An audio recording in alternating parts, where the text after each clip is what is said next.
all know what it means. There is a fundamental disconnect between Americans and their elected government, and people feel it from all sides of the political divide. Here's the thing. There are good and sincere politicians. I've met them. But they're trapped. They're trapped just like we are. They're trapped by a system we've allowed to fester for so long we don't remember what democracy looks like. Someplace around the turn of the century, many of us started to realize just how weird the disconnect between government and the people had become. That's when the arguments against the corrupting influence of money in politics started really reaching me. Then in 2010, many of us were incensed by the implications of Citizens United. 2 years ago, I saw a video of Cenk Uygur at Zuccotti Park, and I joined the movement officially. Last year in New Jersey, we fought back and got our state legislator to send a resolution to Congress telling them to overturn Citizens United. Some in my state think the job is done. But where are we really? Just last month, a man by the name of McCutcheon went to the Supreme Court, who gladly heard him out, at times encouraging his arguments.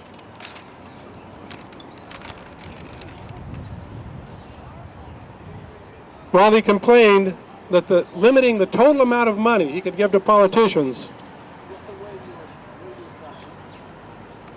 buying access to our government, was a violation of his privilege. I'm sorry, did I say privilege? I didn't mean his right. That's right, his right.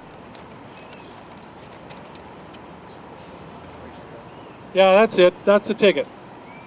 His rights to buy not just 1 or 2 or 9 politicians for $5,000 each, but to buy an entire party.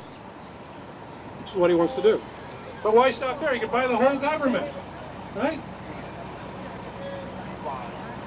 Yeah, but I'm right. Under the maximum for all of these politicians. That's supposedly not corruption.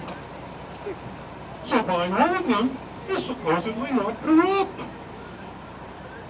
See? Mr. McCutcheon, we already have corruption. We don't have to increase the limits of money to get corruption. We're there. And it's systemic. It's institutional. Mr. McCutcheon, we will not allow you to corrupt the system further and deeper. We're not going to stand for it. It's not easy being a free people. Freedom is challenging and often pits interests against each other. Don't tell us we're naive to think that campaign finance can't be reformed. We respect everyone's right to free speech. But we are done with confusing money and speech. Money is just a volume knob.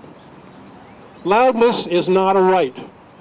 If I spoke at 140 decibels, I would not only silence everyone present here, I would deafen them. Permanently.